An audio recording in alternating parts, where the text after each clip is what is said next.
안녕하세요. 저희는 충남과학고등학교 윤성호, 김덕화, 김슬비입니다. 저희는 자성 입자를 이용한 세포 피부화 전략 개발이라는 주제로 2주간 연구에 참여하게 되었습니다.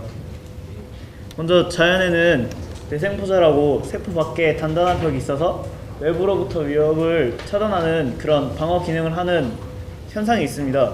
그래서 저희는 이에 영감을 얻어서 세포에 인공적으로 벽을 만들어서 외부로부터의 위협을 차단하고 또 화학적 기능을 부여하며 세포의 안정성을 증진하고자 이 연구를 진행하게 되었습니다. 우리는 이 세포 밖의 벽을 만들 때 그 벽을 만들 재료로서 자성 입자를 이용할 것이고 그 위에 실리카를 씌워서 완성할 것입니다. 이렇게 만들게 되면은 자성 입자로 벽을 만들었기 때문에 자성을 이용해서 세포를 아래 그림과 같이 컨트롤이 가능하게 되고 또 벽을 견고하게 만들었기 때문에 외부의 위협을 또 차단하여 세포의 생존도를 또 증진시키게 됩니다. 저희는 이 세포 피부화 모델로 이스트를 선정하였는데 그 이유는 구하기 쉽고 배양도 쉬우며 가장 간단한 진해 생물이어서 실험에 이용하기 좋기 때문입니다. 그래서 저희는 이스트를 먼저 이렇게 많이 보유해야 하니까 이스트를 배양하게 되었는데 준비된 팔콘 튜브에 배지액을 담고 그 다음에 이스트를 옮겨 담아서 쉐이킹 인큐베이터에서 30시간 키워서 이스트를 배양하게 되었습니다. 그럼 저희는 이제 그 벽에 붙이는 자성 입자를 이렇게 그림과 같이 3개를 합성하였는데 먼저 세포 막전이가 음전화해서 이렇게 자성 입자가 같이 섞게 되면은 세포에 달라붙게 됩니다. 음전하기 때문에 최초에는 양전화 자성 입자가 붙어야 되므로 저기 보시는 저 도파민으로 캡슐화된 자성 입자를 먼저 붙이게 되고요. 다음부터는 음전화 자성 입자를 붙이게 되는데 다음과 같이 2개의 자성 입자를 붙이게 됩니다. 그중 이 도파민과 시스테인 같은 경우는 추후에 이제 실리카를 이렇게 덮어 씌우게 될 때 도움이 되기 때문에 다음과 같은 나노 파티클을 이용하게 되었고 여기 시트릭 엑시드에서 캡슐화된 자성 입자는 음전화가 크기 때문에 벽을 만드는 데 잘 붙어서 이 자성 입자를 이용하게 되었습니다. 네, 그 다음에는 세포 피부화 과정 중에서 NMP, NMP를 코팅하는 건데 NMP라는 것은 메탈 나노 파티클, 그러니까 아까 말씀드린 자성 입자를 띠는 나노 파티클을 MMP라고 합니다. 그래서 MMP 코팅을 하기 위해서 처음으로는 저기 배양된 이스트를 세척합니다. 이스트를 세척할 때는 생리식염수를 넣고 흔든 다음에 다시 원심 분리기에 넣고 그 생리식염수를 다시 빼내는 그런 과정을 통해서 이스트를 세척해 줍니다. 그 과정을 몇 번 반복하고 난 뒤 NMP를 20분간 소니케이션 처리를 합니다. 소니케이션 처리를 하게 됐을 때 저거는 소니케이션이라는 건 초음파 파쇄를 뜻하는데 그것은 초음파를 쏘게 되면은 물 분자의 진동이 일어나고 그 진동으로 인해서 그 안에 있는 물질들이 분산되게 됩니다. 그럼 이렇게 분산된 나노 파티클들이 좀 더 잘 막에 잘 달라붙기 때문에 초음파 처리를 해준 것입니다. 그 다음에 이스트와 양전화를 가지는 MMP를 5분 동안 섞습니다. 이스트와 양전화를 가지는 NMP를 같은 곳에 팔콘 튜브에 넣고 5분 동안 손으로 섞어주면 됩니다. 그 다음에 이스트를 다시 한번 세척하고 음전화를 가지는 NMP와 5분 동안 섞습니다. 여기서 음전화를 가지는 MMP를 넣는 이유는 위의 과정에서 양전화를 가지는 MMP를 넣기 때문에 정전기적 인력에 의해서 부착시켜주기 위해서 음전화를 가지는 MMP를 넣은 것입니다. 그리고 다음에는 자성 입자를 씌웠기 때문에 그것을 자석을 이용해서 컨트롤을 할 수 있다는 것을 보여준 동영상입니다. 네, 이 동영상 보였나? 동영상에서 잘 보시면 아시는데요.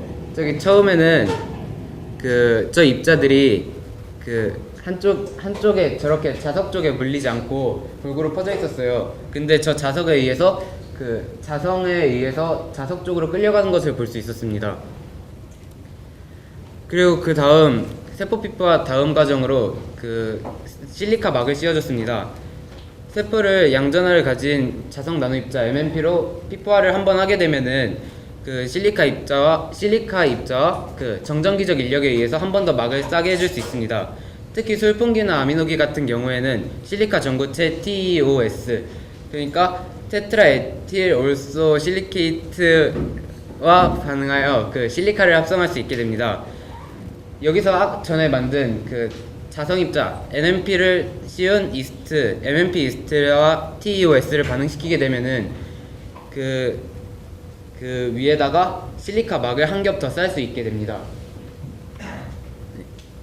그리고 그 다음에는 그 SEM을 이용해서 그 피포화된 것을 분석해 본 것인데, 처음 건 네이티브, 두 번째 거는 MMP 처리만 했을 때, 세 번째는 실리카 막까지 썼을 때를 그 분석해 본 것입니다.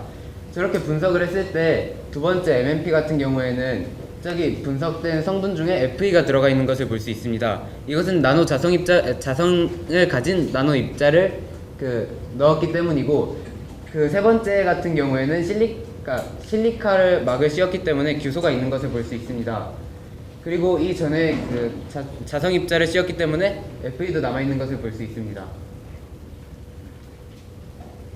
네, 피포화된 세포는 세포의 막이 감싸기 때문에 외부 환경으로부터 세포를 보호하여 생존율을 증진시킬 수 있다고 했는데요. 그래서 저희는 실제로 생존율을 증진시켰는지 그게 세포가 잘 살았는지 확인을 하기 위해 사용한 것이 FDA입니다.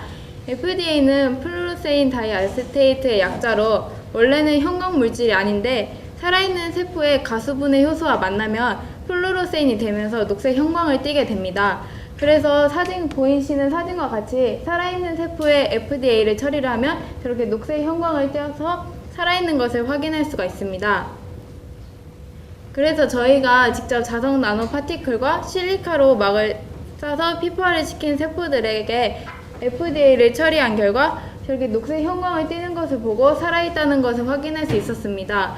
그런데 보시면은 빨간색으로 띠는 세포들을 볼 수 있는데요. 저 빨간색은 프로피디움 아이오다이드 때문에 빨간색을 띠게 됩니다. 프로피디움 아이오다이드는 DNA와 바인딩, 즉 결합을 하게 되면은 붉은색을 띠는 물질인데요. 살아있는 세포는 막이 있기 때문에 프로피디움 아이오다이드가 세포 속으로 침투를 할 수가 없지만, 죽은 세포는 막이 흐물흐물하거나 또 막이 없기 때문에 프로피디움 아이오다이드가 세포 속으로 침투해서 DNA와 결합을 해서 붉은색을 띠게 됩니다. 그래서 저기 있는 빨간색으로 보이는 세포는 죽은 세포라고 할 수 있습니다. 그래서 저희가 실험을 한 결과 세포가 약 90%의 생존율을 가지고 있다는 것을 확인할 수 있었습니다. 그리고 저희가 총 연구한 결과 자성 나노 파티클을 이용해 이스트를 제 마음대로 컨트롤할 수 있고, 또 세포 피포화 과정을 통해서 이스트의 생존율을 증진시킬 수 있을 것으로 기대됩니다. 저희가 이상 마치겠습니다.